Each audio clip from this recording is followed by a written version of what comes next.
नमस्कार दोस्तों, आज से हम लोग शुरू कर रहे हैं एसएससी जीडी के लिए प्रैक्टिस सेशन। और इस सेशन में भी बहुत इंपॉर्टेंट क्वेश्चन रहेंगे आपके लिए बेटा, तो लगातार बने रहिए इस पूरे वीडियो में। ठीक है, कंटेंट आपको पसंद आए तो लाइक और शेयर कीजिए। ठीक है, और अगर कोई प्रॉब्लम आती है बेटा तो कमेंट कीजिए प्लीज़। चैनल पर अगर आप नए हैं तो प्लीज़ चैनल को सब्सक्राइब कर लीजिए। ठीक है, चलिए बात ना करके सीधे प्रैक्टिस सेशन की बात करते हैं, सीधे शुरुआत करते हैं क्वेश्चन की। ठीक है, पहला क्वेश्चन देखिए बेटा, आपको फर्स्ट क्वेश्चन दिख रहा होगा। किसी वस्तु को 150 रुपये में बेचने पर 25% की हानि होती है। यदि उस वस्तु को 250 रुपये में बेचा जाए तो कितने रुपए का लाभ अथवा हानि होगी। ठीक है ना, सवाल करें किसी वस्तु को 150 रुपये में बेचने पर 25% हानि होती है, तो अगर उसे 250 बेच दिया जाए तो कितने प्रतिशत लाभ अथवा हानि होगी। ठीक है, देखिए बेटा, कुछ नहीं करना, इजी सा सवाल है, आप थोड़ा सा ध्यान रखेंगे। पहले उस वस्तु का सेलिंग प्राइस जो ना, सेलिंग प्राइस 150 रुपये है। पहले उस वस्तु को 150 रुपये में बेचा जाता है। जब 150 में बेचा जाता है तब उसे हानि होती है। 150 रुपये में बेचने पर हानि होती है कितने की बेटा, 25% की। अगर आप किसी वस्तु को 150 रुपये में बेचते हैं तो आपको 25% की हानि है। इसका मतलब वस्तु 75% में बेची गई है। 25% अगर आपको लॉस होता है, इसका मतलब आप वस्तु बेच रहे हैं 75% में, और यहाँ बेची आपने 150 में, इसका मतलब 75% का मान 150 रुपये है। अगर 75% 150 के बराबर है बेटा, तो यहाँ से आप कह सकते हैं सर 100% का मान 200 रुपये है। ठीक है ना, और 100% से मतलब वो वस्तु का कॉस्ट प्राइस बेटा, क्या हुआ, कॉस्ट प्राइस 100% होता।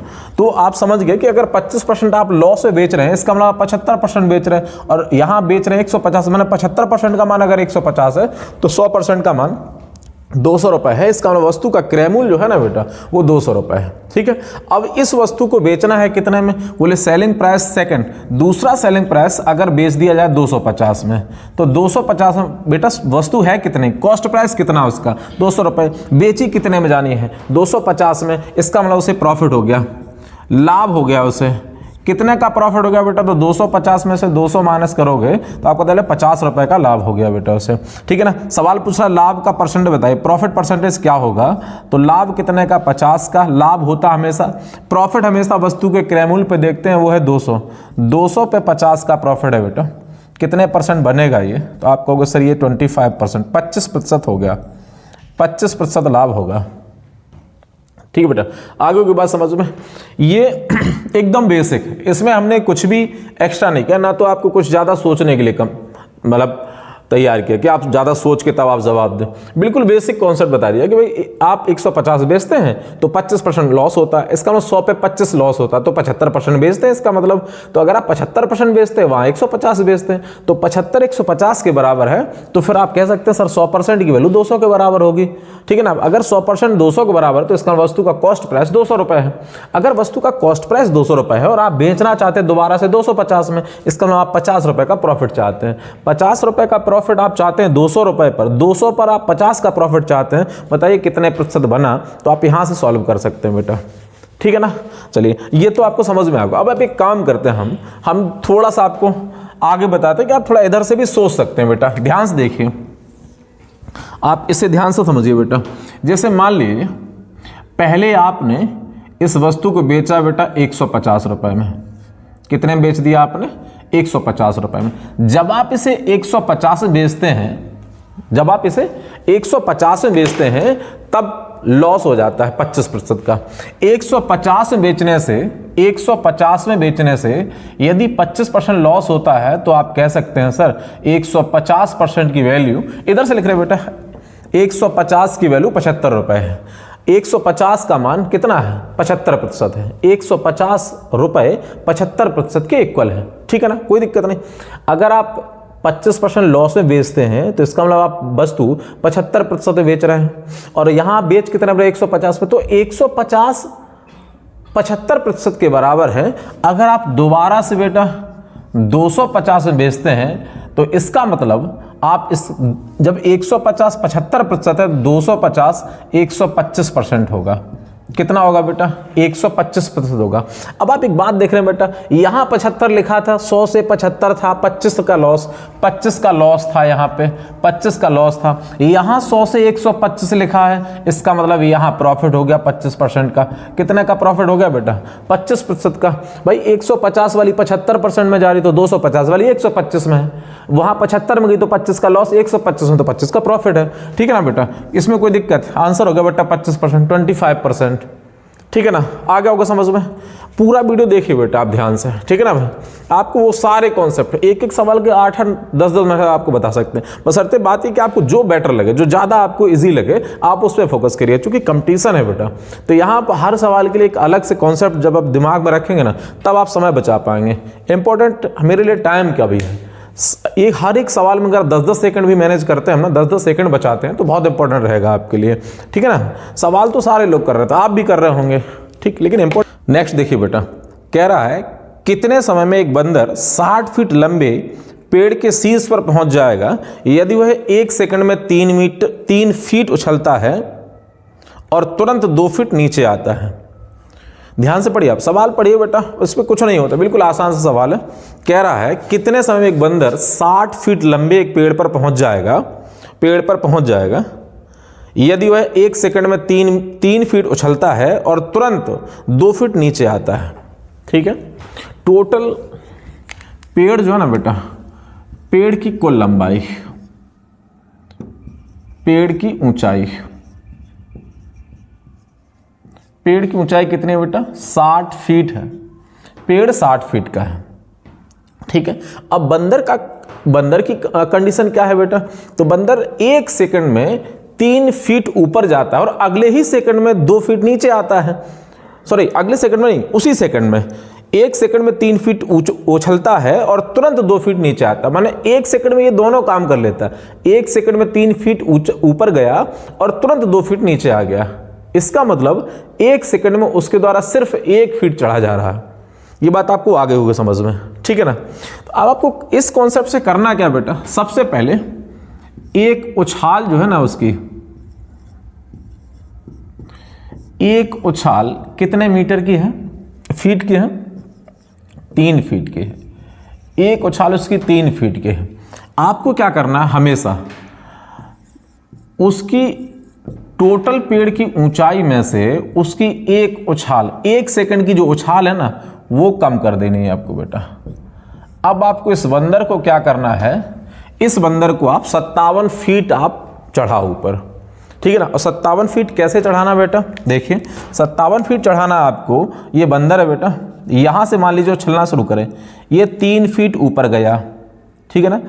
1 सेकंड में 3 फीट ऊपर गया और उसी सेकंड में 2 फीट नीचे आ गया, 2 फीट नीचे आ गया। इसका मतलब इसके द्वारा पहले चढ़ा था ये 3 और बेटा 2 नीचे आ गया। इसका मतलब डिस्टेंस उसने कवर की सिर्फ 1 फीट। कितनी, 1 फीट। 1 सेकंड में वो सिर्फ 1 फीट चढ़ पाता है। ये बात आपको समझ में आ गई होगी। वो पहले 1 सेकंड में बेटा कितना उछला, 3, और उसी सेकंड में 2 फीट नीचे आ गया। तो उछला तो 3 था, लेकिन नीचे 2 आ गया, तो बचा कितना, 1 फीट। इसका मतलब 1 सेकंड में 1 फीट चढ़ पाता वो।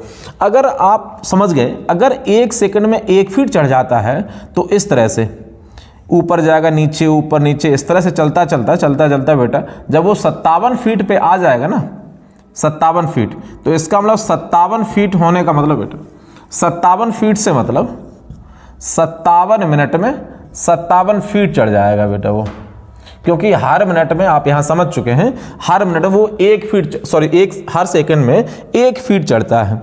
अगर पहले 1 मिनट में 3 फीट चढ़ा और तुरंत नीचे आ गया 2 फीट, तो 1 सेकंड में 1 फीट चढ़ता है। 1 सेकंड में 1 फीट चढ़ता है, तो 57 सेकंड में 57 फीट चढ़ गया बेटा। अब इस तरह 57 फीट पे तो पहुंच गया, लेकिन 57 फीट के बाद बेटा जैसे ही अगली छलांग लगाएगा वो 1 सेकंड की अगली छलांग लगाएगा, तो 3 फीट, चूंकि वो 3 फीट ऊपर जाता है, तो 3 फीट ऊपर पहुंचेगा, तो 57 और 3 कितने हो गए बेटा, 60। इसका मतलब वो 60 पर पहुंच गया। तो जब वो 60 पर पहुंच गया, तो अब वो रिटर्न वापस नहीं आएगा नीचे, क्योंकि नीचे ऊपर तक, पीछे तो आप यही कर रहे थे, 1 सेकंड में 3 ऊपर गया, अगली बार 2 नीचे आ गया, तो 1 सेकंड में 1 ही फीट चढ़ पा रहा था। लेकिन ये प्रोसेस चलती रहेगी कब तक बेटा? 57 तक। 57 के बाद जैसे ही 1 सेकंड वो ऊपर उछलेगा तो फिर क्यों नीचे आएगा? पहुंच गया अपनी जगह पे, तो वहां से फिर आपको वापस नहीं लाना बेटा। इसका मतलब 57 फीट चढ़ने में लग गया बेटा, 57 फीट चढ़ने में लग गया 57 मिनट, और उसके बाद 1 सेकंड और लग जाएगा, 1 सेकंड और लग जाएगा। 1 सेकंड में 3 फीट ऊपर चढ़ गया, बस जगह पे पहुंच जाएगा। इसका मतलब उस बंदर को 60 फीट चढ़ने में कितना समय लगेगा बेटा? तो आपको सर 58 मिनट लग जाएगा।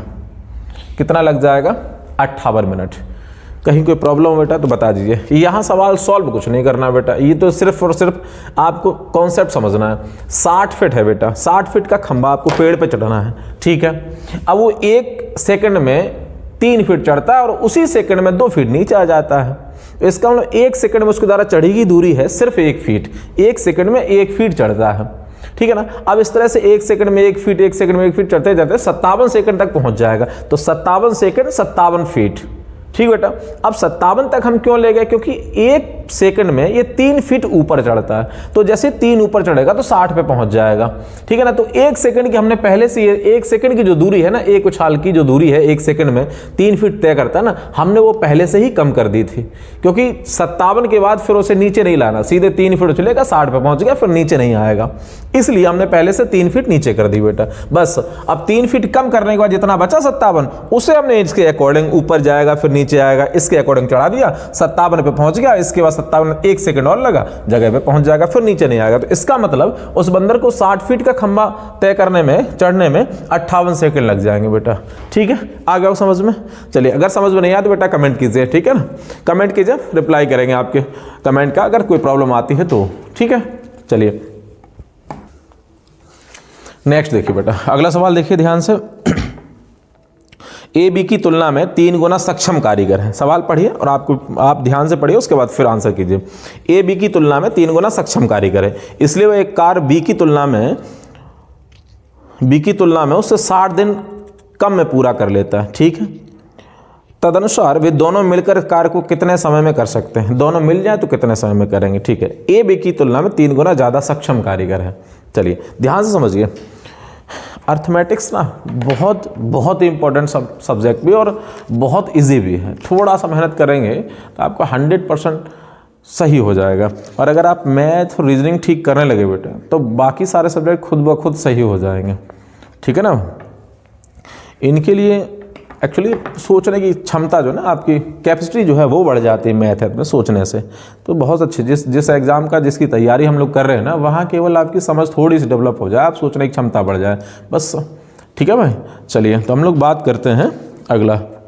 नेक्स्ट देखिए बेटा, कह रहा था ए बी की तुलना में 3 गुना सक्षम कारीगर है, इसलिए वह एक कार बी की तुलना में 60 दिन कम में पूरा कर लेता है, ठीक है। ए और बी 2 लोग हैं बेटा, ध्यान से देखो, ये ए है बेटा और बी है, ठीक है।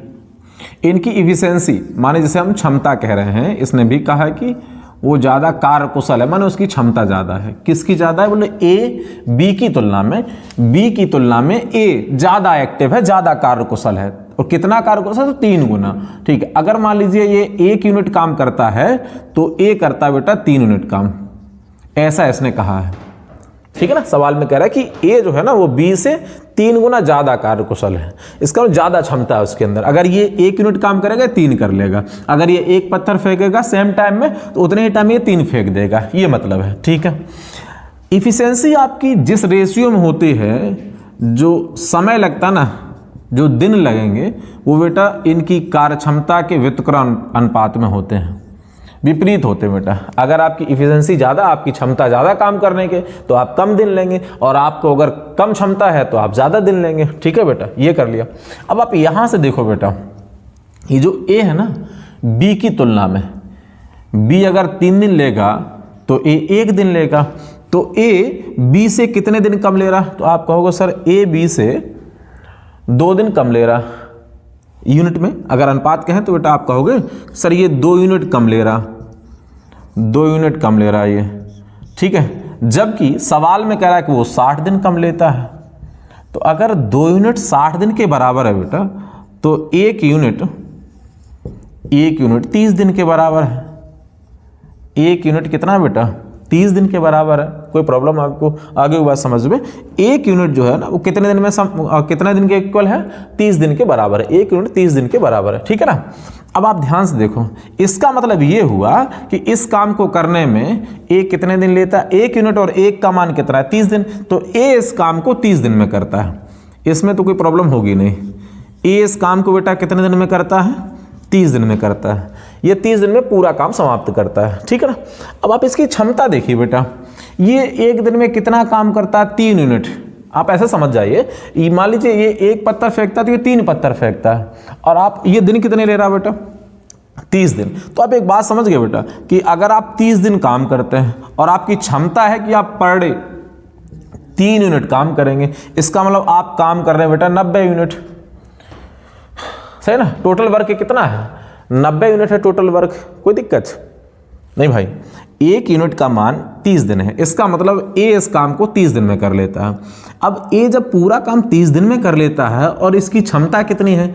3 यूनिट काम करने की क्षमता, माने ये पर डे 3 भाग काम करेगा, 3 यूनिट काम करेगा, ऐसा समझिए 3 पत्थर फेंकेगा पर डे। और इसने काम किया 30 दिन, तो 30 दिन में कितने पत्थर फेंके? इसने टोटल काम किया 90 पत्थर। अब सवाल ये कह रहा था कि यही जो टोटल वर्क है ना बेटा, ये जो टोटल वर्क है ये काम आप दोनों से करवा दो। तो ये कितने फेंकता है काम? इतने कितने यूनिट काम करता है? 3 यूनिट। और बी कितने करता है बेटा? 1 यूनिट। दोनों मिलकर कितना करेंगे? 4 यूनिट। और टोटल वर्क है कितना बेटा? 90। तो 4 यूनिट के अकॉर्डिंग अगर आप 90 काम करना चाहते हैं तो आपको दिन लगना चाहिए कितने बेटा? 22 सही 1/2 दिन, ठीक है। 22 सही 1/2। अगर दोनों मिलकर काम करेंगे इस पूरे कार्य को तो 22 सही 1/2 दिन में समाप्त कर देंगे। कहीं अगर आपको प्रॉब्लम आई हो बेटा तो प्लीज़ कमेंट कीजिए, ठीक है ना। कोई भी कहीं भी अगर कोई प्रॉब्लम आती है तो आप प्लीज़ कमेंट करेंगे, हम बताएंगे आपको, ठीक है। कोई दिक्कत। अगर आप चाहते हैं इधर से सॉल्व करना तो आप यहाँ से भी कर सकते हैं बेटा। देखो, अगर 1 यूनिट 30 दिन में करते हैं ना, 1 यूनिट 30 दिन के बराबर है, तो बताओ 3 यूनिट कितने दिन के बराबर है? तो आप कहोगे सर 3 यूनिट का मतलब 30 या 90 दिन के बराबर, माने 20 काम को कितने दिन में करता है? 90 दिन में करता है। और बी की क्षमता कितनी है? एक काम करने की पड़ी, तो 90 दिन में 90 काम किया होगा। फिर वही आ गया बेटा, दोनों मिलकर करवाना। इसकी क्षमता 3, इसकी 1, दोनों मिला के 4 क्षमता से 90 यूनिट काम 4 क्षमता से करवा दो, 22.5 दिन में काम खत्म हो जाएगा। 22 से 1/2 दिन लग जाएंगे, ठीक है। आगे होगा समझ में? चलिए लाइक और शेयर कीजिए बेटा, लाइक और शेयर कीजिए। इसमें कुछ नहीं लगता आपका भाई, थोड़ा सा आप हौसला बढ़ा सकते हैं हमारा कि हाँ चलिए फ्री ऑफ कॉस्ट है, पैसा लग नहीं रहा आपको। ऑफलाइन क्लास लेंगे तब भी पैसा लगेगा, किसी का पेड कोर्स ले रहे होंगे तब भी आप पैसा दे रहे होंगे। तो यहाँ हम आपको फ्री पढ़ा रहे हैं बेटा, ठीक है ना। चलिए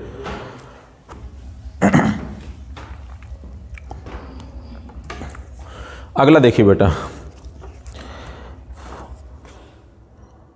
कह रहा है वह सबसे छोटी संख्या ज्ञात कीजिए जिसे 15, 20, 36 और 48 से भाग देने पर हर बार 8 शेष बचे। एक ऐसी संख्या बताइए जिसे 15 से, 20 से, 36 से और 48 से भाग देने पर कितना शेष बचे बेटा? भाग देने पर हर बार 8 शेष बचे, ठीक है। 15, 20, 36 और 48 से एक ऐसी संख्या बतानी है जिसे 15 से, 20 से, 36 से और 48 से, अगर इन चारों संख्याओं से भाग दिया जाए तो शेष बेटा 8 बच जाए। एक ऐसी संख्या बताइए छोटी से छोटी जिसे भाग दे 15 से तब भी 8 शेष बचे, 20 से भाग दे तब भी 8 शेष बचे, 36 से भाग दे तब भी 8 शेष बचे और 48 से भाग दे तब भी 8 शेष बचे, ठीक है बेटा। ये कह रहा है आपको एक ऐसी संख्या बतानी है जिसे इन चारों से भाग दे तो 8 शेष बचे, ठीक। अब आप शेष की तो बात ही छोड़िए, पहले आप एक कंडीशन बताइए। आप एक बात बताइए कि ऐसी संख्या ढूंढिए जिसे 15 से, 20 से, 36 से, 48 से इन चारों से भाग दिया जाए तो पूर्णता भाग चला जाए, पूरा भाग चला जाए, ठीक है ना। तो एक ऐसी संख्या ढूंढिए जो इन सब से कट जाए, इन सब का गुणज हो, चारों का गुणज हो, 15 का, 20 का, 36 का, 48 का, इन चारों का गुणज हो। एक ऐसी संख्या बताइए आप, ठीक है ना। तो इसका मतलब वो संख्या होगी बेटा इनका एलसीएम, लासा ले लीजिए इनका, ठीक है ना। अब लासा आसा आप जैसे भी पढ़े हों तो पहले हम आपको बेसिक बताते हैं, फिर दोबारा बता देंगे। चलिए बेटा, तो 15 20 36 और 48 का अगर आप एलसीएम ले रहे हो बेटा तो ऐसे लिख देते हैं, एलसीएम कर लेते बेटा, 3 से काट दो, 3 से 15 कट जाएगा 5 बार में, ये नहीं कटेगा, ये कट जाएगा बेटा, ये कट जाएगा, ठीक है ना। 3 से फिर काट दीजिए बेटा, 5 ये कट गया, ये 20 नहीं कटेगा, ये 4 बार कट गया, ये नहीं कटेगा, छोड़ दीजिए, ठीक बेटा।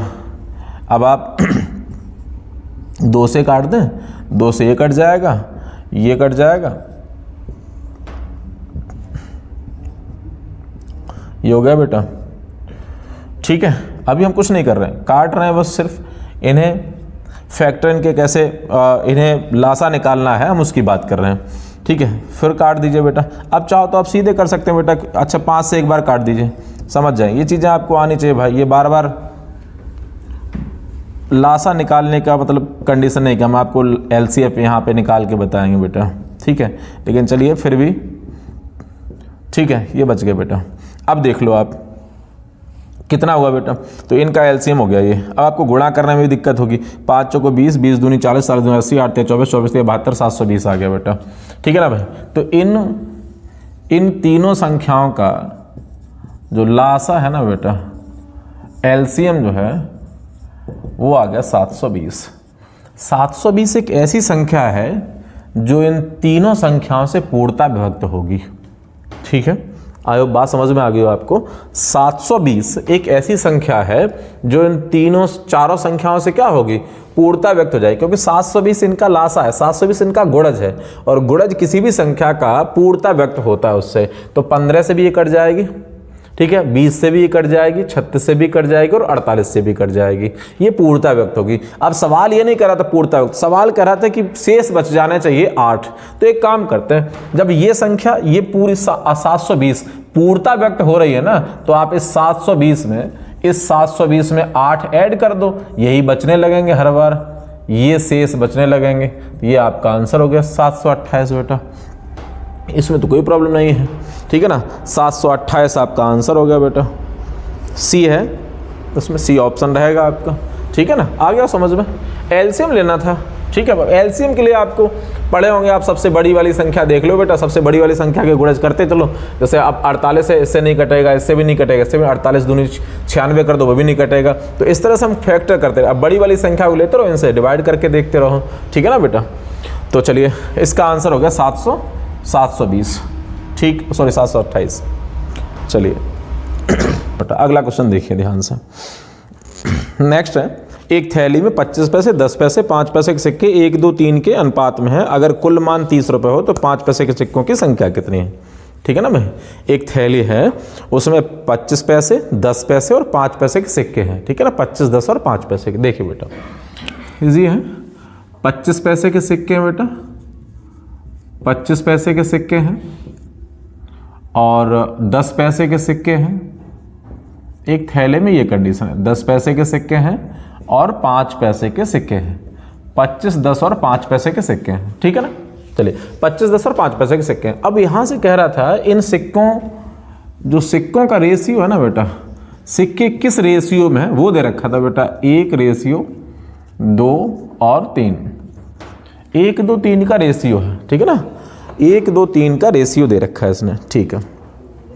अब बात करते हैं बेटा, इन सिक्कों को अगर इनकी वैल्यू में चेंज करते हैं, सिक्कों के मूल्य में कन्वर्ट करते हैं बेटा, सिक्कों का मूल्य देखो आप, इन सिक्कों का मूल्य देखो। अगर 25 पैसे के 25 पैसा का एक सिक्का बेटा, तो रुपया बनेगा 0.25, ठीक है ना। 10 पैसे के 2 सिक्के हैं तो फिर रुपए बने बेटा 20 पैसे, ठीक है ना। यहाँ 5 पैसे के 3 सिक्के तो 5 तिया 15, माने रुपए बनेंगे 0.15, ठीक है ना। ये मूल्य हो गया इनका भाई। एक 5 पैसे का एक सिक्का, फिर 3 सिक्के हैं तो 5 या 15 पैसा, 10 दूनी 20 पैसा, यहाँ 25 पैसा, तो इन्हें हमने चेंज कर लिया बेटा रुपए में। तो आप रुपए देख रहे हैं बेटा, तो ये 25, 20 और 15 हुए। अगर इन्हें देख रहे हैं टोटल मिलाकर बेटा, तो हम टोटल ये कह सकते हैं कि इनकी अकॉर्डिंग टोटल जो वैल्यू बनी ना इनकी, वो 60 यूनिट बन गई है, कितनी बन गई 60 यूनिट, ठीक है। 25, 15, 40 और 20, 60 यूनिट बन गई। टोटल कॉस्ट जो है ना 60 यूनिट है। जब 25 पैसा का एक सिक्का रहेगा, 10 पैसे के 2 सिक्के रहेंगे और 5 पैसे के 3 सिक्के रहेंगे, तो इनकी जो टोटल कॉस्ट है, टोटल वैल्यू है वो 60 यूनिट रहेगी, ठीक है ना। और हमारे सवाल में जो हमें वैल्यू दे रखी है बेटा वो 30 रुपये दे रखी है। तो 60 यूनिट का मान 30 रुपये है। यहाँ से आप ये कह सकते हैं सर 1 यूनिट का मान, एक इकाई का मान 30 बटे 0. ये करोगे बेटा, यहाँ से डेसिमल लगा दो, 1 खत्म कर देते, 6 से काट देते बेटा, तो ये हो जाएगा 50। माने 1 यूनिट का मान 50 है। आपसे पूछ रहा था बेटा कि 5 पैसे के सिक्कों की संख्या बताए, तो 5 पैसे के सिक्के बेटा 3 यूनिट हैं। 1 यूनिट का मान 50 होगा, तो 3 यूनिट का मान क्या होगा? 3 यूनिट का मान आपको बताना था, तो आ जाएगा कितना? 150 रुपये। कितना आएगा बेटा? 150 रुपये आएगा, ठीक है। आ गया होगा समझ में बेटा? चलिए कमेंट कीजिए अगर कोई प्रॉब्लम हो तो, ठीक है। हमारा मतलब बिल्कुल इस तरह का ध्येय नहीं रहता कि समय खराब करें यूट्यूबरों की तरह और व्यूज़ बढ़ें, ऐसा कुछ मतलब नहीं है। केवल आपका फ़ायदा हो। आप हमारे पुराने जितने पिछले 2022 का SSC GD का एग्ज़ाम देखो, वहाँ आप मेरे पुराने वीडियो पढ़े हैं प्रैक्टिस सेशन के बेटा, उन्हें देख लीजिए और फिर इससे कंपेयर कर लीजिए एक बार, ठीक है ना भाई। और फिर से एक बार ये एग्ज़ाम आएगा, उसके बाद फिर देखिए आप, ठीक है। आपको